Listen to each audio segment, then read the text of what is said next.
Welcome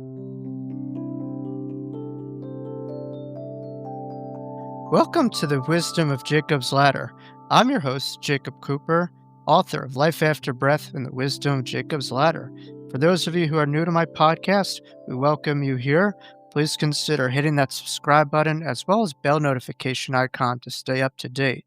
You could also find the audio syndicated podcast on mindbodyspirit.fm. Today's guest in the Wisdom of Jacob's Ladder is Julie Ryan. Julie is a fellow podcaster. She's an author, medical intuitive, psychic medium, entrepreneur, and more. And Julie's going to be talking about all things related to her brilliant journey, how she was able to come up to her own psychic medium gifts and medical intuition, and the work that she's doing today in reaching the masses. So, without further ado, we bring on Julie Ryan on the Wisdom of Jacob's Ladder. Julie Ryan, thank you so much for coming here on the Wisdom of Jacob's Ladder. It's so good to have you. Oh, my honor. My honor. It's always a delight to be with you, sir. Yeah, I was just at the distinct privilege and honor to be on your podcast, Ask Julie, and that was a wonderful conversation. And here you are on mine. So, a big honor.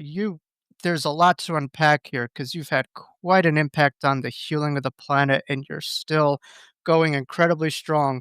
But for my viewers who might not have heard of you, could you tell us, first of all, where you're coming to us from, on the planet, as well as, the work that you do, because it is vast and it's very expansive and it's very eclectic.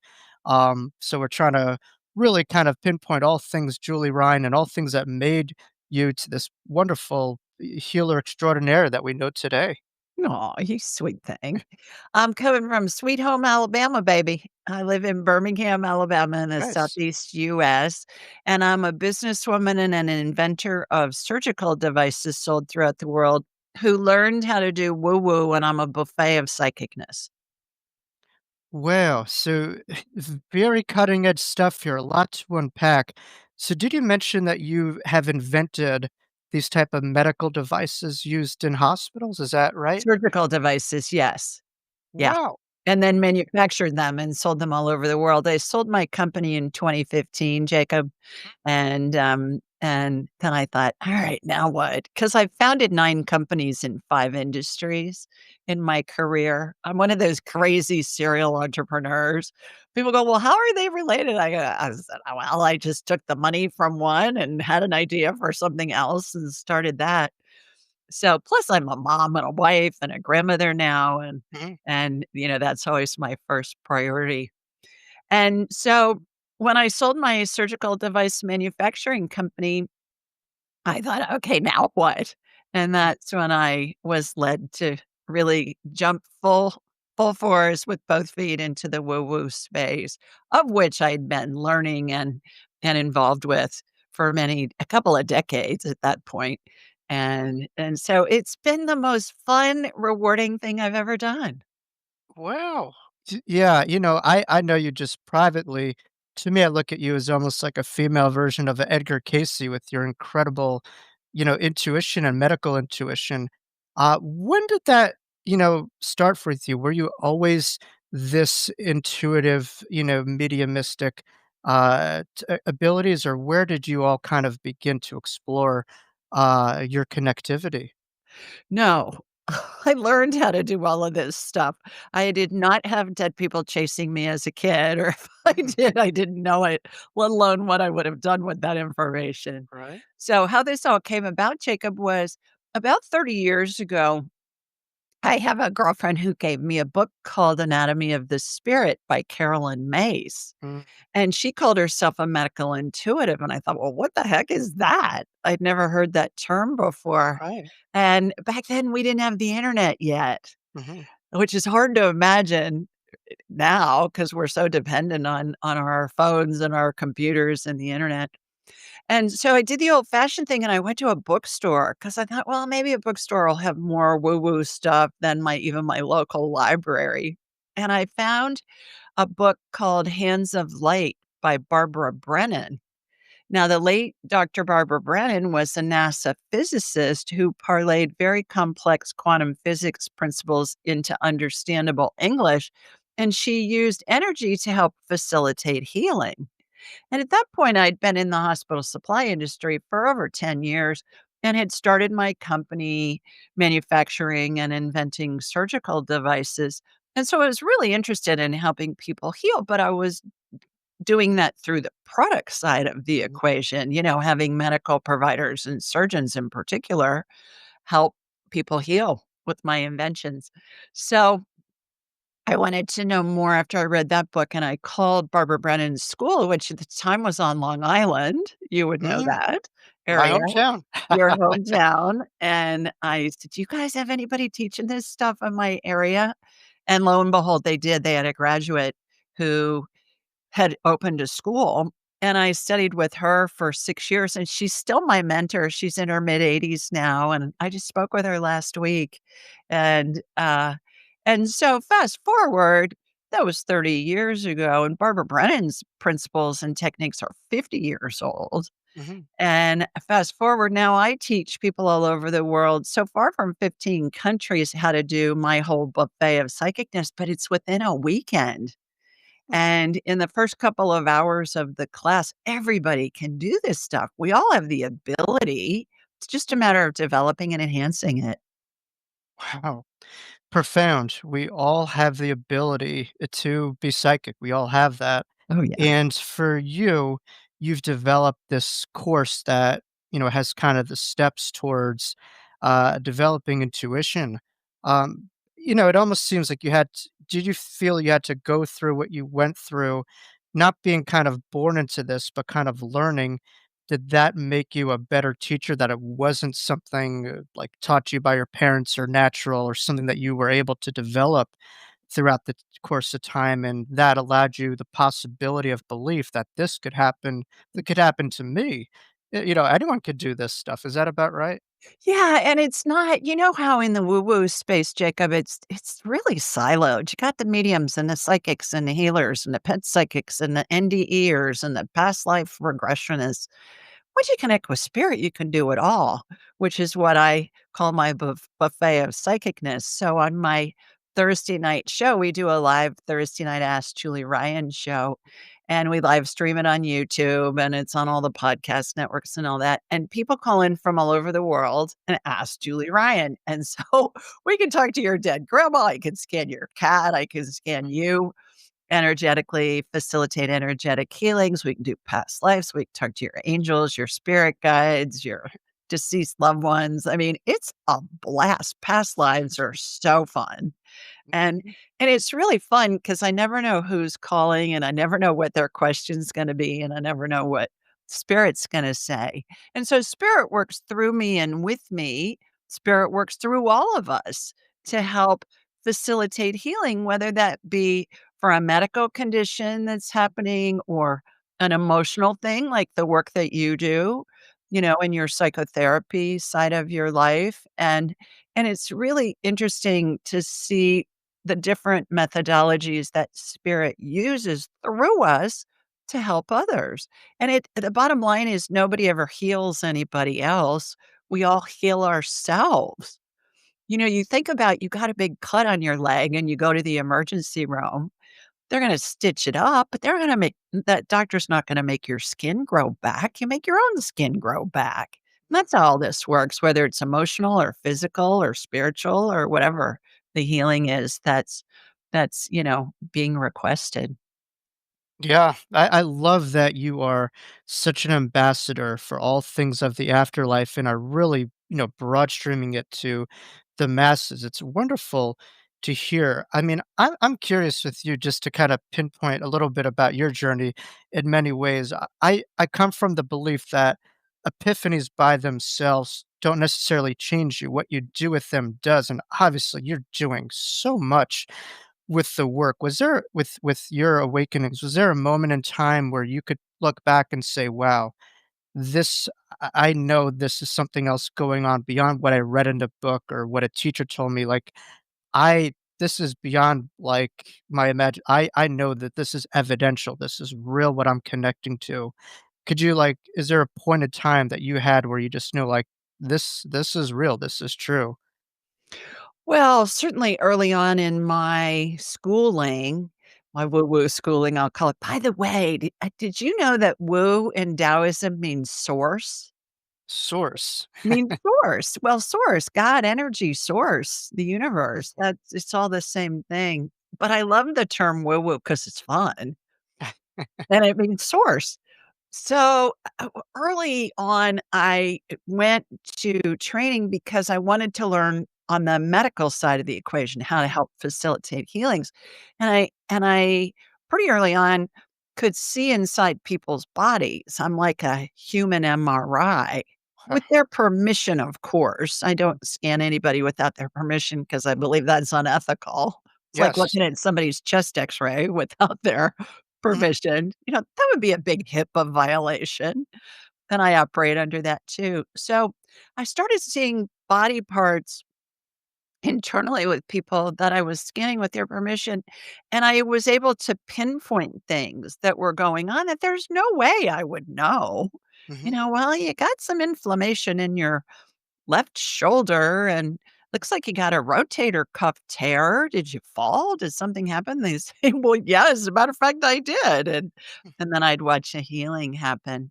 And then probably the biggest catalyst for me getting into this business and doing it as a career, Jacob, was when my own mother was dying in 2002. And it was unexpected. And we traveled 10 hours overnight to get to be with her, and I'd never been around anybody that was dying before. That was my first experience, and I felt like the lady of justice scales. On one side of the scale, my heart was breaking because my mother was dying, and on the other side, I was seeing all this glorious stuff happening with angels and the spirits of deceased loved ones and pets and the whole transition thing happening with my mother. And so it really balanced it out, and it gave just a heart-wrenching situation, a glorious component to it. And that really launched the trajectory of me doing this as a career. Mm. From firsthand experience, you were able to see that, yes, no one's immunized from the pain, but suffering is essentially optional, and from connecting through such a powerful way, it almost sounds like a shared death experience, if you will, with mom. That just gave you the insight how pivotal, just kinda knowing the truth and knowing that our loved ones are beyond this body and how that could relate to how you process their loss and, well, the loss of the body, but not the loss of the love, if you will. Well, and I saw what I've now coined the 12 phases of transition, which everybody goes through regardless of how they die. If, for instance, somebody passes in an instant from a suicide or a homicide, or whether somebody dies over a prolonged period of time, days, weeks, months, even years, everybody goes through the 12 phases of transition. And time doesn't exist in the spirit world. Time's a human creation, and it's just fabulous how the angels are present and the deceased loved ones and the spirits of pets, with other nuances that I'd love to share about what happens when we're transitioning.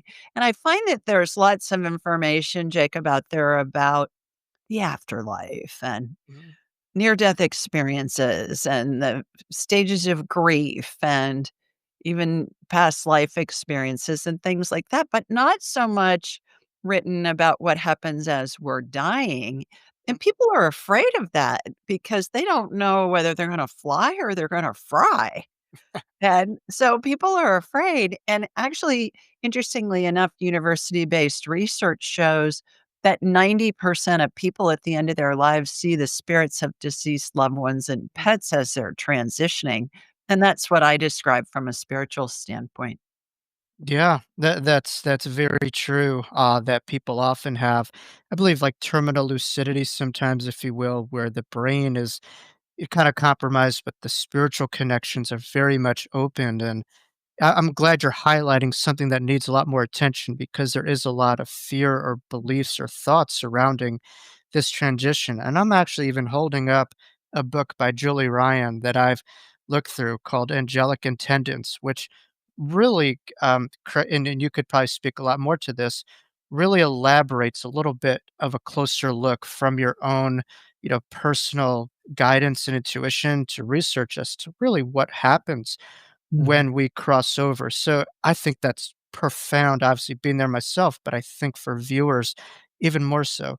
I know you mentioned the 12 steps, but for the average person, like, what have you concluded, happens in the afterlife? Is it subjective, or do we all have a similar trajectory when we do cross over to the other Yeah. side?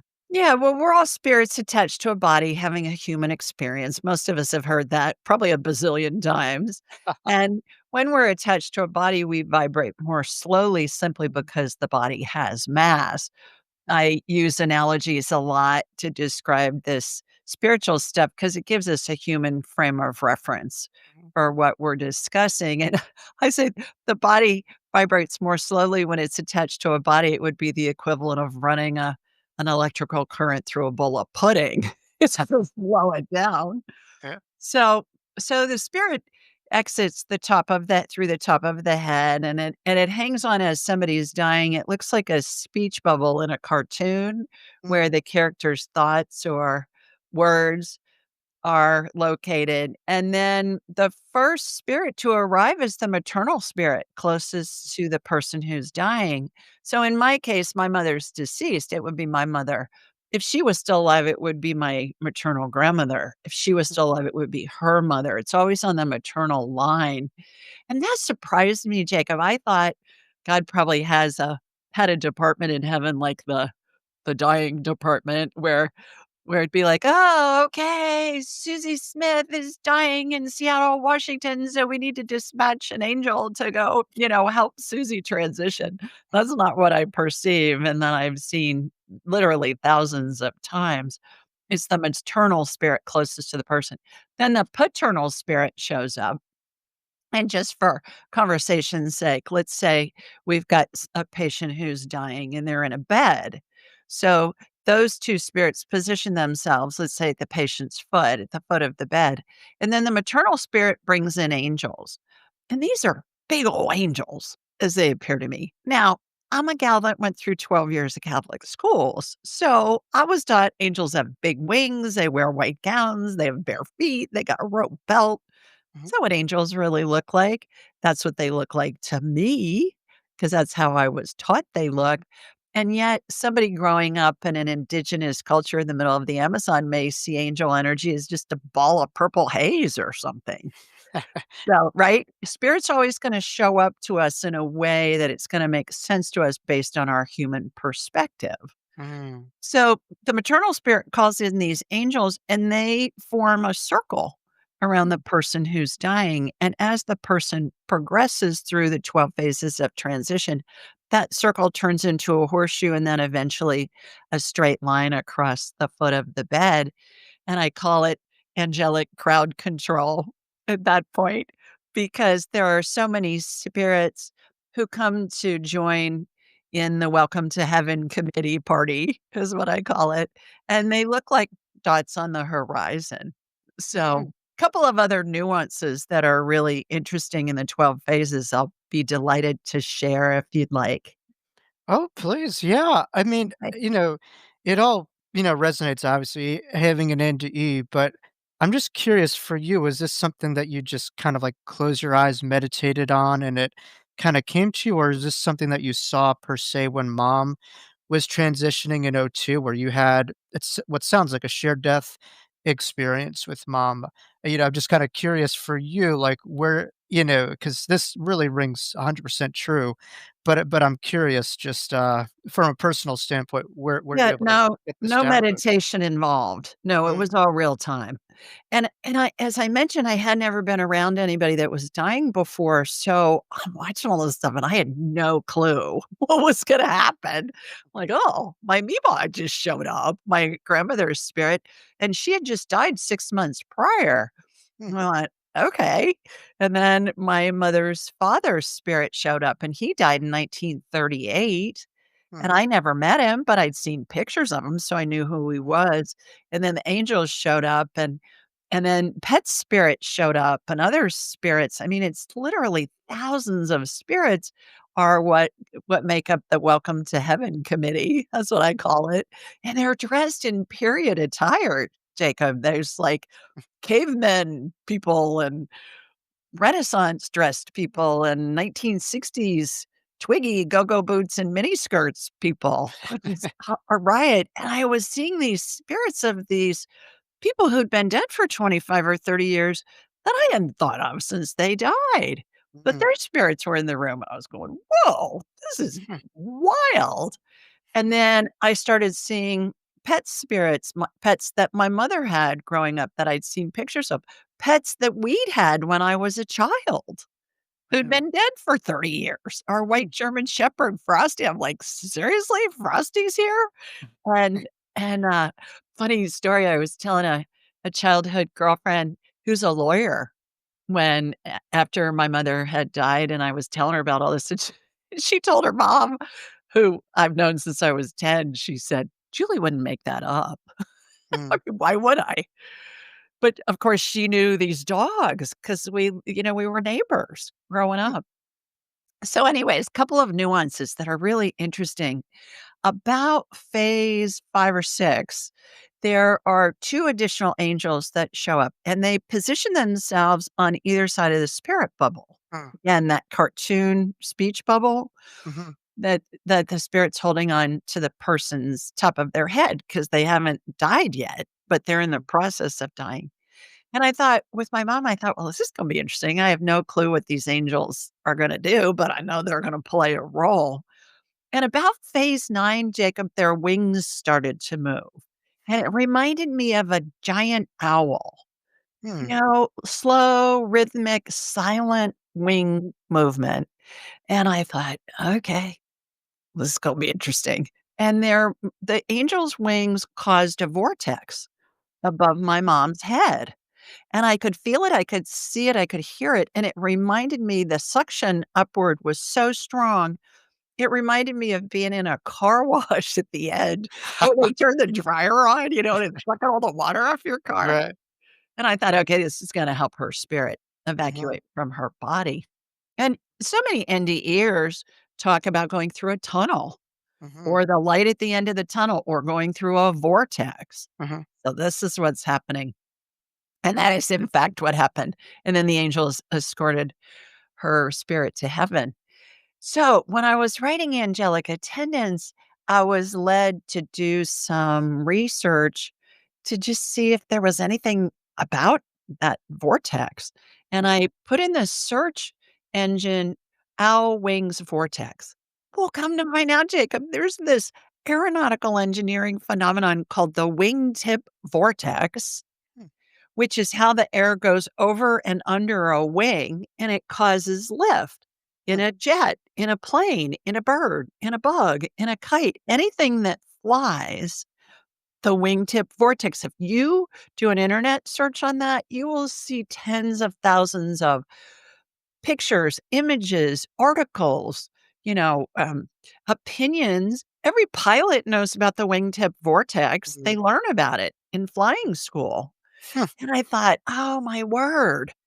The movement of these angels' wings caused this vortex to form, huh, which caused my mother's spirit to help separate from her body mm, and then get escorted to heaven." And I thought, "Whoa, that's interesting thing number 1." Number 2, again, Catholic, been to a bazillion Catholic mm, funerals.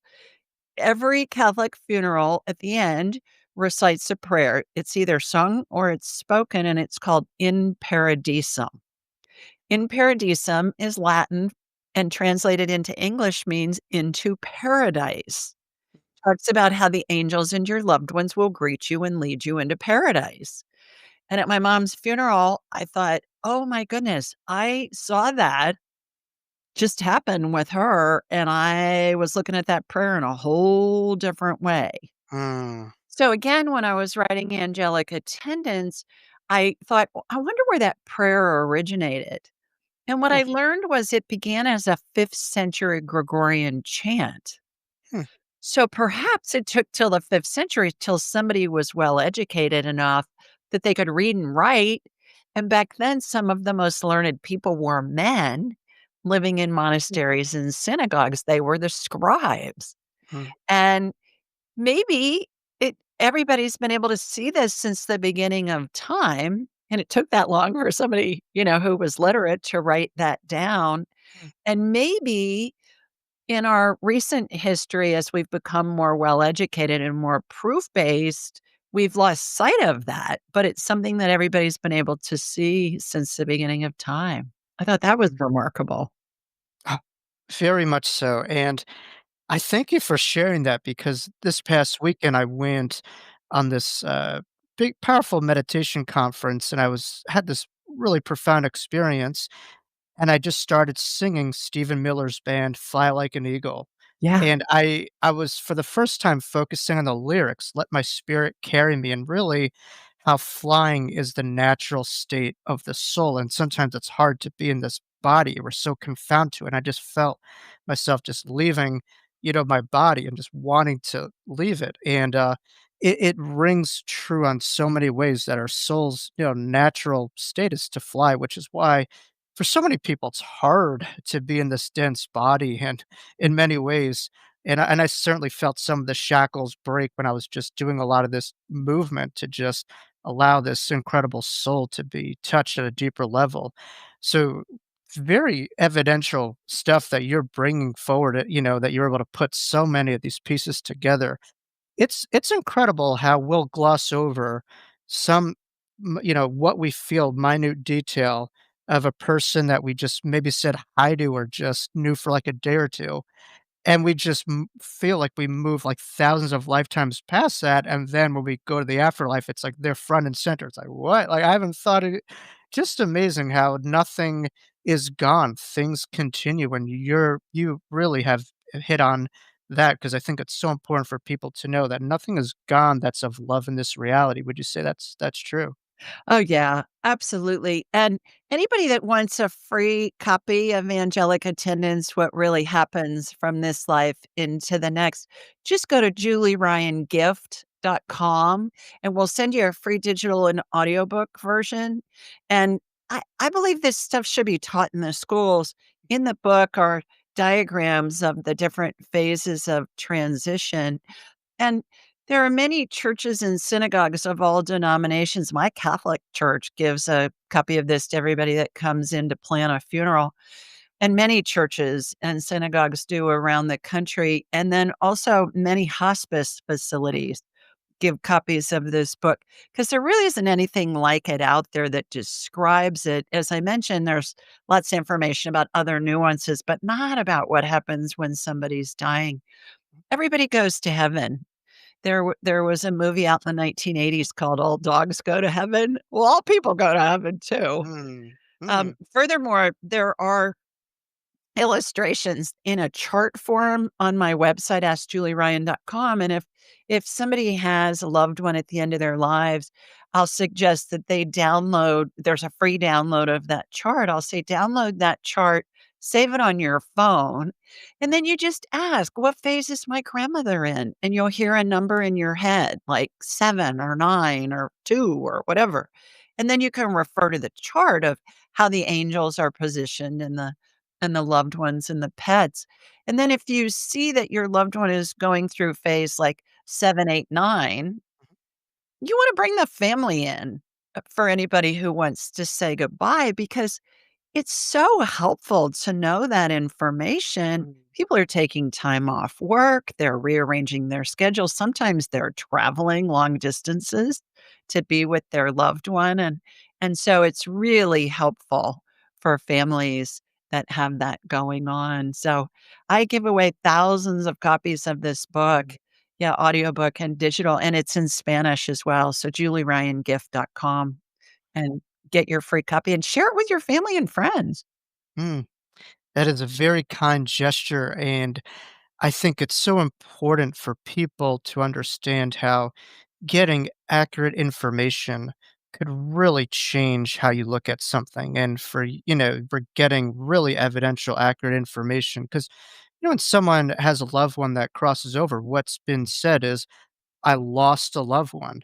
Yeah. like, as if I've lost a child and I don't know where they are, and people, yes, they're grieving, but they're also disoriented and trying to find what they're doing and where they are, and here in Angelic Intendants, you're giving a practical guidebook as to where our loved ones are on their journey, that they're not lost, that they are continuing on just in a different way. So, I mean, what has been some of the feedback from some of the people that has read this book on their grief journey? I mean, have you seen, just kinda transformations, how people process, their loved ones crossing over and stuff Mhm. like that?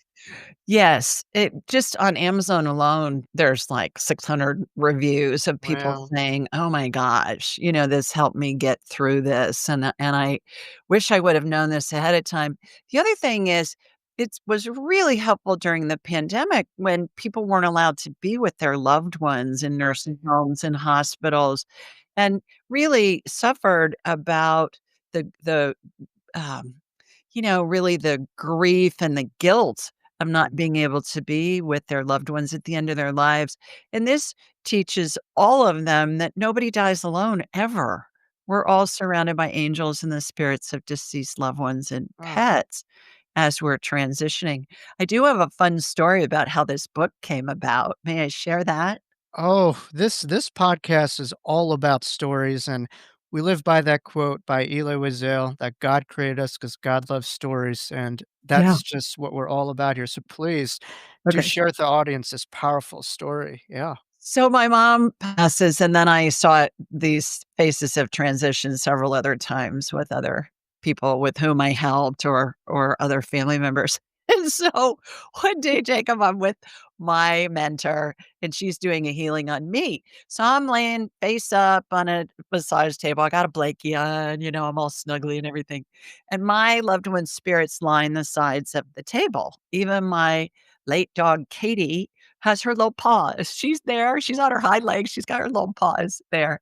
And so this spirit of this dead pope shows up, and he's got his pope hat on and his shepherd's rod and his vestments and the whole 9 yards. And I said, and my mentor Susan could see him too. And I said, "Well, who are you?" And he said, "I'm Clement." And I Mhm. said, "I'm so sorry. I've never heard of a Pope Clement." And he laughed and he said, "Well, I was number 6."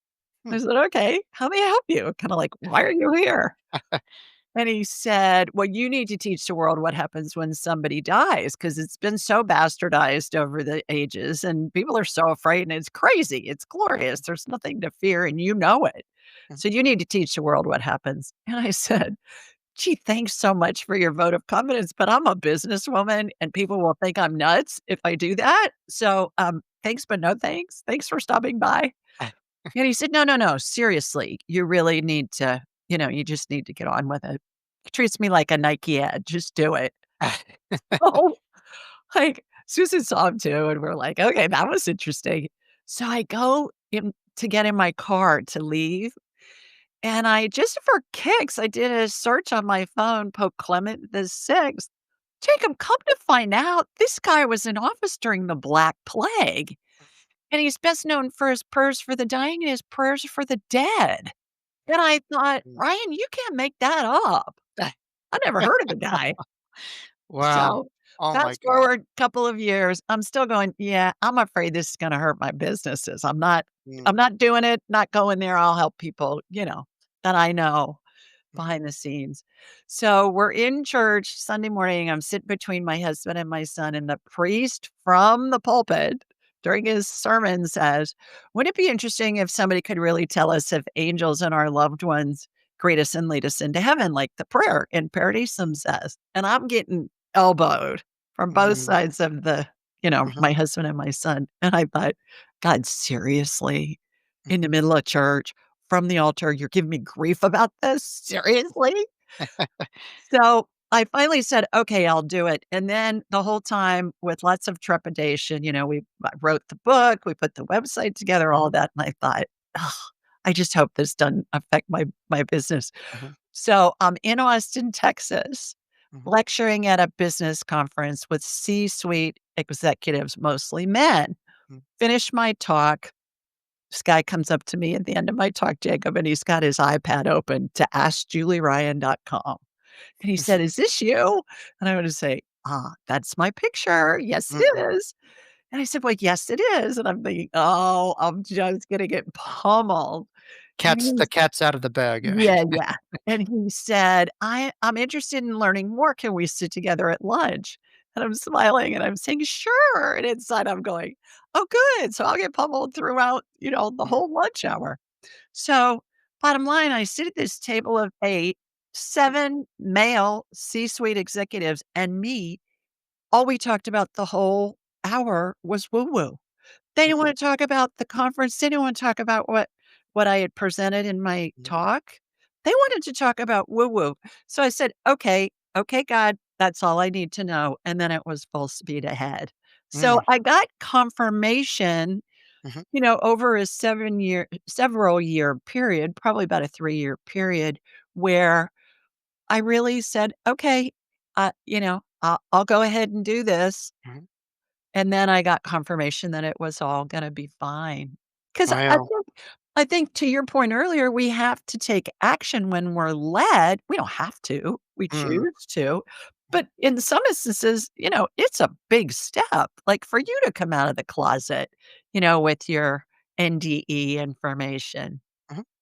Yeah, I think what you're describing is very consistent with a lot of people on the spiritual path, where if you do listen to spirit, they'll ask you to do the most ridiculous things that you're like, "Are you kidding me?" But, they see things through a much broader perspective, Right. and we see things through the human ego, how we're gonna be affected, but they see things how humanity is gonna be uplifted. And once we follow it, we're like, "Oh my god, like, you were right, like, doing this ridiculous thing, like, what I thought on a human level is actually helpful," and it's pretty cool what you described with, Pope Clement. I hope I'm not saying it Yeah. wrong, No, that's right. because, you know I don't know what your experience with this is, but it seems like how we live our lives and the passions that we had in this life, much like he was very connected to how, people would cross over what they were, that in between phase. And now he's guiding people like yourself to also do it. So, how we live over here is what we kind of continue over there. Is that about right? Like the things that we lean into, that we're ambassadors of, we do that on the other side too.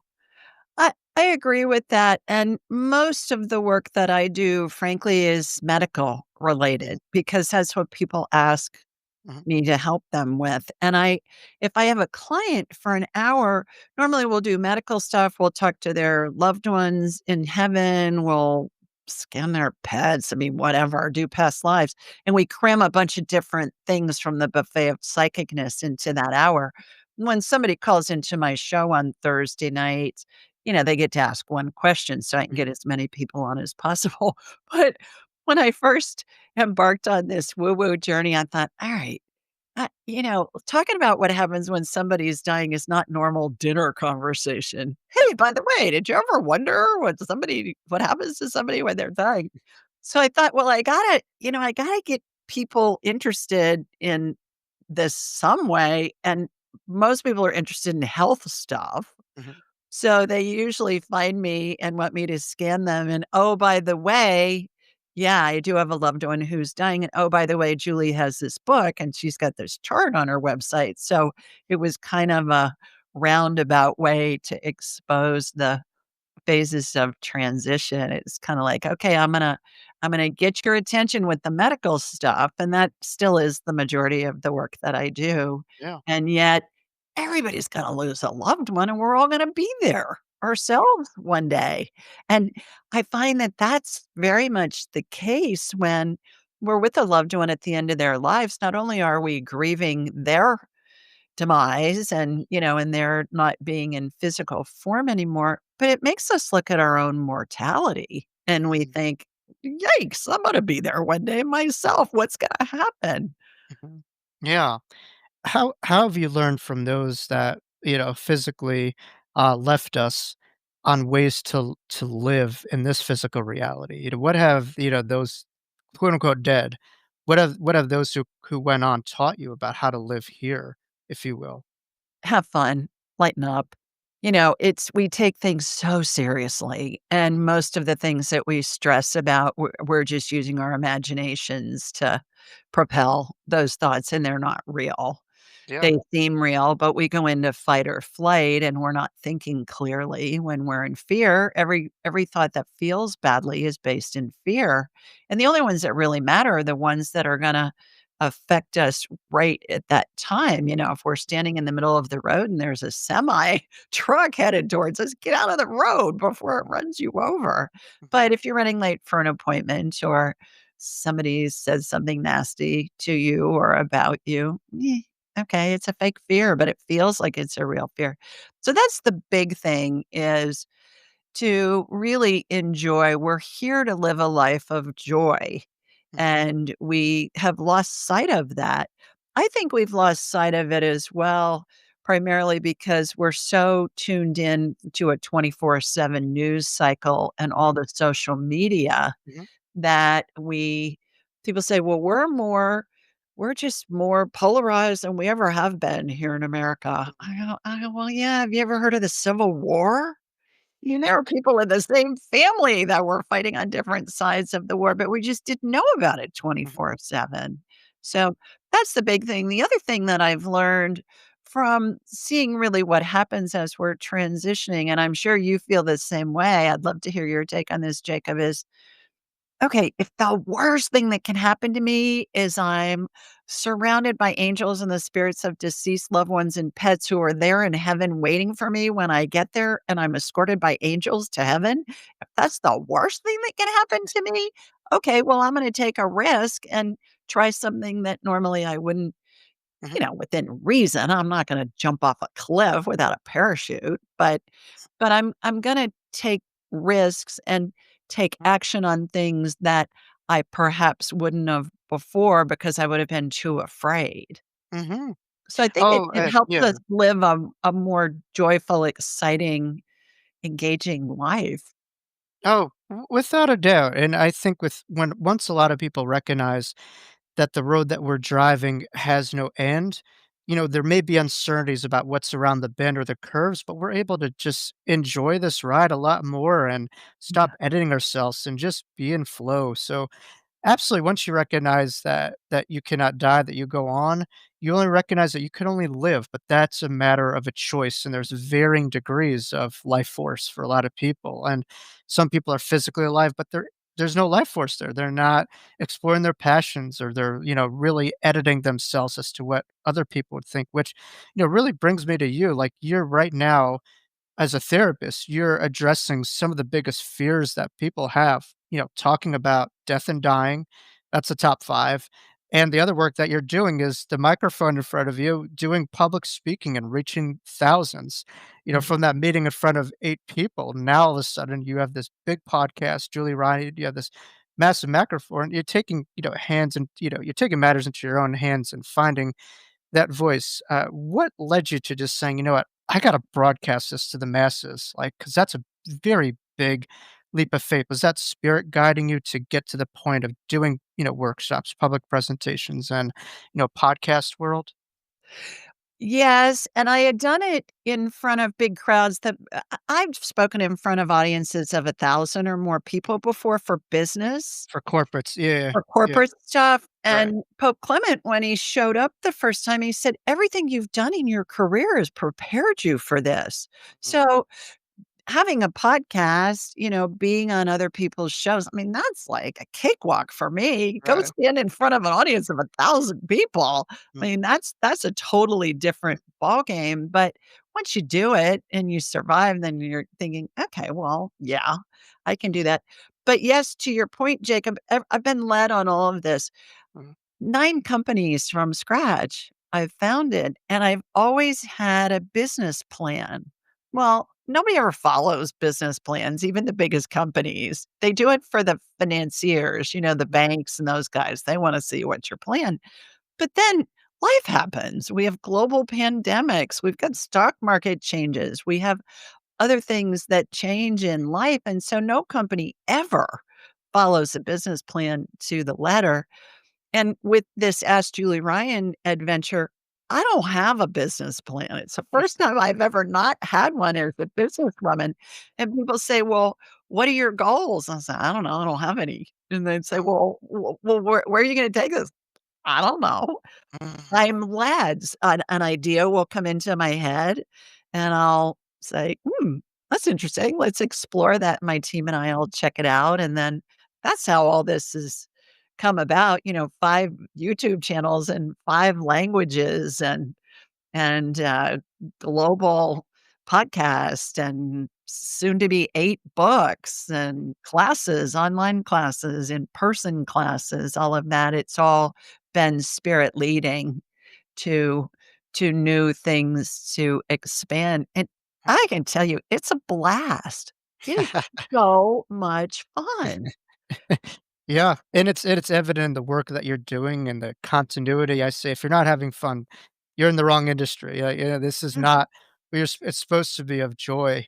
I'm curious so because a lot of people will say that there's a big dichotomy of the spirit world and the corporate world, if you will, the dog eat dog mentality. Have you like kind of figured out how the two could work hand in hand, or do you feel like they're at polar opposites and there's no in between to have, let's say, a conscious business mind or to really operate consciously or connected to spirit and still, ingratiate yourself in the corporate world? Because a lot of people will often say, Wall Street's just the polar opposite of an ashram or something like that. And just, I wonder your take on, being in both worlds, very heavily, how maybe the two could coexist or that's not possible. They're just very polar opposites and they can't, overlap, if you will. well, I think they do exist, and every inventor, every composer, every author, every person who's coming up with a new idea or a new concept, it's all spirit communication. We're all channeling. I have a communications degree. How did I invent surgical devices? I got patents and trademarks. How's that work? That was before I knew woo woo. Mhm, Well, I had an idea and I knew what was on the market, and I knew what wasn't working, and so I had an idea about how to make it better and brought in engineers and manufacturing experts. I didn't know how to do all that stuff. I know how to read, and I knew how to hire mhm, people that knew how to do all that stuff. And then anybody that's written a book, you know this, when you wrote your book, there are things that you write, and then you go back and you read them, and you think, "I don't remember writing that, but it sounds pretty good." Well, it's all channeled. mhm, It's all channeled. Do you think J.K. Rowling really dreamt up all that stuff? mm, No mm. way. Was it a Yeah. different reality? Look at George Lucas in Star Wars. Mhm. Was he on a different planet? Was it a different lifetime? Seriously? Right, Somebody right. had an imagination like that? I mean, it's all channeled. I think the key, though, with all of it, Jacob, is when we're in a high vibration and we feel good and we're having fun and we're living a life of joy, for the most part, we're here to have a human experience and we need that, that feeling bad to help us create what we want. When we know what we don't want, we have the impetus to create what we do want. But spirit communicates, on that high vibration channel. Mhm. When we're feeling badly, I call that the I feel crappy channels. And it's our heads are like big satellite dishes, and when we receive and transmit frequencies, every thought has a frequency, every spirit has a frequency. So when you're in a high vibration, that's the frequency on which spirit is communicating, and we can receive it. Mhm, It's similar to satellite TV. They're broadcasting, what, hundreds of shows, probably 1,000, even more, and the streamers and all that. Well, you may have a storm blow over your home and you lose that satellite connection while those clouds are passing.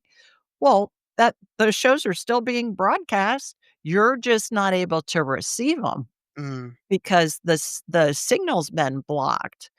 Once the clouds pass and the storm passes, you're able to get those satellite images and the downloads and stuff. So I use the analogy of spirit channels are like Gregorian chants and classical music and disco. You can't listen to disco without being in a good mood. It's not possible. I grew up in the disco era Oh, yeah. versus I love my Sylvester and all that stuff, yeah. yeah, versus the I feel crappy channels, it's like the old time country music whiny, and they're Mhm. complaining about mama, the truck, and the Right. dog. You can't listen to that without being in a sad mood. Spirit isn't communicating on the I feel crappy channels. Mhm. So you gotta raise your vibrational level, and then everybody has access. Yeah. I love that you brought that up because it's like people just think that things are created from nowhere, but I mean, the chair that we're on, everything in this reality was an imagination. We're living a literal imagination, and so I think it's great that you're empowering others to really, yes, recognize what you're listening to, because so many people operate from regurgitation, very little from just tuning in and listening. And if they could do that, this world could be such a different place, and we could literally live out our dreams and what we deeply connect to, and the imagination of the spirit realm come into reality. So we have that opportunity for certain. Now, and lastly, you mentioned a lot of courses and offerings, which I know we're going to highlight in this show descriptors as well as your books. But you have something pretty cool around the corner coming up. Could you share a little bit about this offering to the public? Because I want to try this out myself. This sounds really cool, Yeah, Joe. Yeah. sure. Angelic attendant training, where Mhm. I teach the buffet of psychicness in a weekend.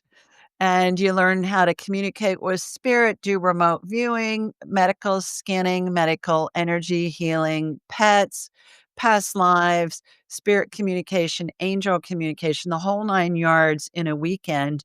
And I teach it in person one time a year, and it's coming up October 24th through the 26th in Atlanta, Georgia. We rent out a hotel adjacent to the airport with a free shuttle, and it's just a blast. We about blow the roof off of the place because the vibration is so high. People come in from all over America and abroad to partake in the buffet of psychicness and learn it. Everybody from all walks of life can do this stuff. Usually in the first hour or 2, people are doing it and it blows their minds, but we all have the hardware. And it's such an extraordinary weekend, Jacob, that I have many graduates of my class who come in and pay their own way to be there to help the students. Mhm. So it's wonderful. The other thing that goes with this class that really is a differentiator is not only is it so much fun, but there are practice groups that go with it for life and they're free. We have 9 practice groups a week, different time zones, different days to try and get as many people covered in the different areas of the world as possible. And you know this as well as I, you can read a book, you can go to a conference, you can, watch a movie or something, but until you really do it, you don't Mhm. get it. And so we have practice sessions not only at the training, but practice sessions go on for life, at Mhm. least as long as I'm alive, because I think that's the most important part. And it's a matter of transferring energy from me to my students. There's some technique in there, but the majority of it is being able to hold that high vibration of spirit so that it just flows. It's effortless, and anybody can do any and all of this. I love it. And I know you mentioned extraordinary. It seems like that's a big part of this is a lot of people walk around thinking that they're ordinary people, and on Mm. one level that may be true, but I think at our deep core, you would agree that we all are extraordinary. We all have the ability to connect, and I see you certainly as a big, brilliant star, but it seems like you're really not wanting people to get mesmerized by the star and the light that you project, but to really find that in themselves. And if each person were to recognize that they have this light, what a different world we'd be in. It's like, that quote, yesterday I was smart and I wanted to change the world. Today I was wise and I wanted to change myself. And you're Yeah. really giving this to the masses, and that's incredible. So I thank you for this offering, and I do encourage people to check it out. Yeah, well, and you think about it, we've all had situations where we think of somebody and then they email us or they text us or they call us or we run into them and we say, "Oh my gosh, I was just thinking of you. What a coincidence." There's no coincidence there. That's our intuitive abilities online. Furthermore, we all do healing. Most of us have had at some point in our lives a child that has hurt themselves and they have a boo-boo and they come over and they're crying and we kiss their knee or their wherever they're hurting and hug them and say everything's gonna be fine, and then they go back and they play. Well, what are you doing? You're healing. You're helping that person heal themselves. We all do it, we're just not aware of it. So it's just a matter of developing and enhancing what we all have intuitively and innately. We're all born with the ability. Mhm. Yeah, and you're giving a beautiful safe space, for people to really find that healing, because that's really and it's what it's all about, becoming our own healer. So, Julie, I couldn't thank you enough for this wonderful conversation. Is there anything else that, Spirit is calling to you at this time, or anything else that you would like to lean into that wasn't discussed, or any just I'll give you the whole floor because this was wonderful. I was able to really learn so much from you, from personal to the work that you're doing today, as I know so many will. But yeah, Yeah, I think what we just discussed, everybody has the ability, nobody dies alone. We're all surrounded by angels and the spirits of deceased loved ones and pets.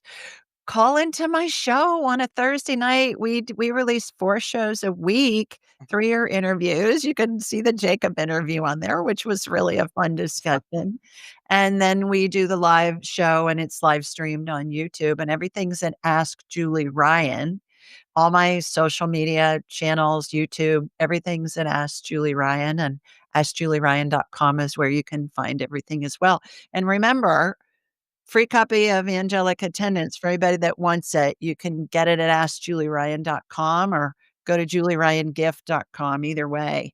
And please get that and listen to it. It's only about 3 hours. I kept it short on purpose because if you have somebody who's a loved one who's dying, you don't want to read some 700-page something, something that's going to take you forever. You want it quick and fast. So it has wonderful stories in there of people with whom I've worked when their family member was at the end of their lives, and then about my journey as well, and the phases of transition. So get it, be prepared. You're gonna find yourself in that situation, not only with loved ones, but we're all gonna be there ourselves one day, so you'll know what to expect. yeah, Julie Ryan, you're someone who really embodies that Pablo Picasso quote that the meaning of life is to find your gift, and the purpose of it is to give it away. And yes, literally giving away stuff here, but you're giving away so much love and healing to the world and so many different platforms and avenues. So thank you so much. And we'd love to have you come back here. Just please let us know when you're around, and do check out, all of Julie's website, social media, as well, her books, and as well as her upcoming workshop, October 24th to 26th in Atlanta, Georgia. Julie Ryan, it's been a pleasure.